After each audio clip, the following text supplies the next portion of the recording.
Welcome to Talking History, a series of talks from Farnham U3A History Group.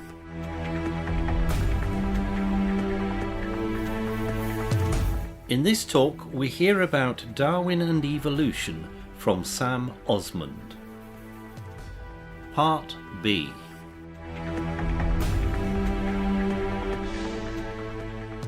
Well, I now just want to switch a bit from Christianity and talk about a man called Herbert Spence. You may never have heard of him, but in the middle of the 19th century, he was a leading philosopher of the whole age.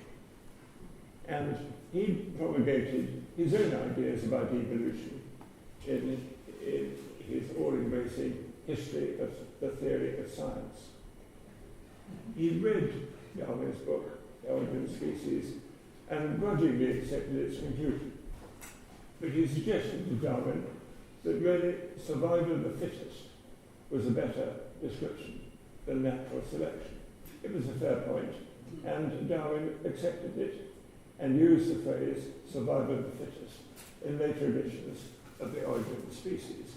But this form, or this term, got rather misused by some Victorian economists and philosophers. They used it to justify laissez-faire economics and the natural subjugation of poorer peoples at home and poorer races abroad, saying that letting poorer or weaker people go under was a form of what they call social Darwinism. In fact, you can trace the development of the idea of social Darwinism right through to Nazi Germany. And you can argue that in the 1930s, social Darwinism was an element of Nazism. Now, Darwin was not an ardent racist. He was strongly opposed to slavery, for example. And he did believe that people of any race, even Freudians, could become civilized. But like all Victorians, he talked of civilized and uncivilized races in a way which today is very, very un-PC. In fact, today, any talk of race is a minefield. I found this at Westminster Abbey when writing an article on people of different races in the Abbey. And any talk of race is a minefield, so we try and avoid talking about race. I believe A.N. Wilson, who's written a lot of scholarly books, is about to produce very shortly a book suggesting that Darwin was a racist, which is a terrible term to use today, and he was a fascist rather than a kindly old Victorian. Well, okay, I think every generation likes to prove something different to what the previous generations thought. I find it difficult to think of Darwin as a fascist, but certainly he did talk about races and inferior and superior races. The next aspect I want to talk about is eugenics and selective breeding. Now, the idea of selective breeding is not really a new idea. We can go back 2,000 years, and Plato was talking about selective breeding of humans in 400 BC. And in the 18th century, more recently, livestock breeding became highly developed in Britain, superior species of sheep and cattle. And from that, it was not too difficult to transfer the idea to humans, humankind. And the full title of Darwin's great book is The Origin of Species by Means of Natural Selection, or the Preservation of Favoured Races in the Struggle for Life. I mentioned that in a later book, Darwin was more explicit about the descent of man, and he incorporated some of Spencer's ideas in his book, The Descent of Man. He talked about inferior races and classes who will be the losers. In fact, the term eugenics was coined by a cousin of Darwin's called Francis Galton in 1883. The year it was first used was the year after Darwin's death. And Darwin's son, who became Major Leonard Darwin, became chair of the Eugenics Society in 1912. Now, in some ways, you can argue that eugenics applied to humans is a good thing. In a good sense, it involves encouraging the best and brightest people to have lots of children. But there is a bad side as well. You can have negative eugenics, which involves preventing less satisfactory citizens, such as criminals, cripples, mentally retarded people, from having children.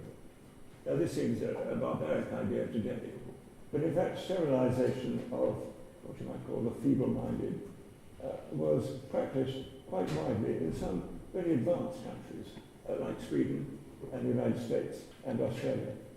The subject of eugenics is very non-politically correct today. But we're starting to develop a form of eugenics by trying to breed out susceptibility to certain inherited diseases via manipulating DNA. This may be a good thing, or it may be the beginning of a slippery slope. Well, many subsequent scientists tried to prove Darwin wrong, but in fact none of them have. Well, Richard Dawkins is arguably one of the leading biologists of the day, but going back to Darwin's day, he didn't have detailed ideas of heredity, but one of his contemporaries was the monk Mendel, who developed new ideas of genetics with a lot of experiments on mice and on peas, and subsequently confirming Darwin's theory. More fossils have been found all over the world, and they have on the whole tended to confirm Darwin's theory of evolution. Then in 1953, Crick and Watson decoded DNA, and it's now possible to analyze fossil DNA. Again, it supports Darwin's theory of evolution. And apart from facilitating genetic engineering by DNA, as I mentioned above, this showed that humans and apes' DNA is 99% the same, very much supporting the Linnaeus classification and Darwin's theory of evolution. Richard Dawkins, as I mentioned, strongly supports Darwin's theories of evolution and traces it back to the earliest times when bacteria were being created via photosynthesis or volcanic undersea vents. And he describes the complex process whereby some of those bacteria involved over billions of years into the animal life of today. I personally find this particular concept quite difficult to grasp. I can grasp how we may be descended from the same family as apes, but to think that we are descended, or all life is descended from bacteria that existed 3.5 billion years ago is quite a difficult leap of faith. However, if you read Richard Dawkins, maybe you will believe. Dawkins, of course, is also famous for his book, The God Delusion. He's puzzled by the continuation of religion and what he calls superstition, and argues that atheism is the only rational belief. Darwin, as I mentioned, became agnostic, but he was never atheist. And most Christians today, whether scientists or not, have no problem in reconciling his theory of evolution with Christianity. Now, I'd like to open it up for discussion, but just before that, I'd just like to remind people that tomorrow is the 210th anniversary of Darwin's birth.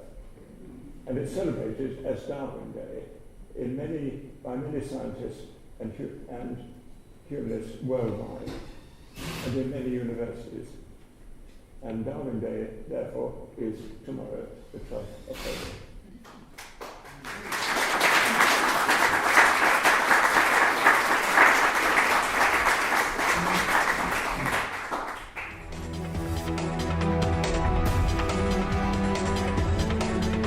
The views expressed by the speaker are not necessarily the same as those held by the team at the Mr. T podcast studio.